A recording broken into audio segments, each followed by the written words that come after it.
What were the results of shock therapy in Russia? Have you ever wondered how a country can shift from a planned economy to a market economy almost overnight? In Russia, this was attempted through a strategy known as shock therapy. This approach was put into action after the fall of communism in the early 1990s under President Boris Yeltsin. The goal was to quickly transform Russia's economy, but the results were far from what many had hoped for. Shock therapy included several key measures. First, price liberalization was introduced. This meant that the government removed controls on prices, allowing them to be set by the market. While this might sound good in theory, it led to hyperinflation. In fact, inflation rates soared to over 2,500% in 1992. This made everyday goods unaffordable for many people, drastically reducing their purchasing power. Next came privatization, where state-owned enterprises were sold off to private individuals. Unfortunately, this process was often riddled with corruption. A small group of individuals, known as oligarchs, ended up acquiring vast amounts of wealth and resources, leading to increased inequality. Many ordinary citizens found themselves struggling as the wealth concentrated in the hands of a few. The monetary policy during this time was also strict.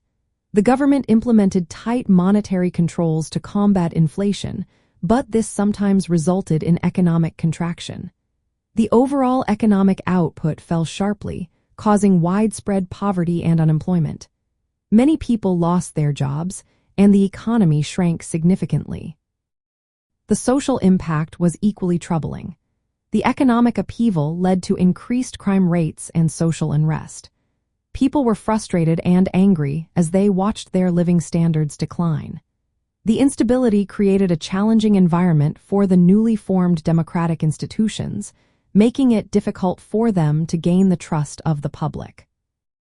From a broader perspective, the failure of shock therapy in Russia raised questions about the effectiveness of rapid economic reforms. Many critics argue that the approach ignored the social and economic structures that had been built during decades of communist rule.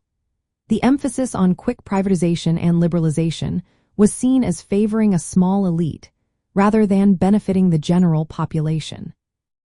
In summary, the results of shock therapy in Russia were largely negative.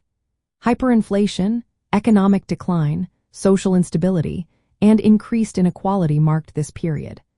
The legacy of these reforms continues to influence discussions about economic transitions in post-communist states today.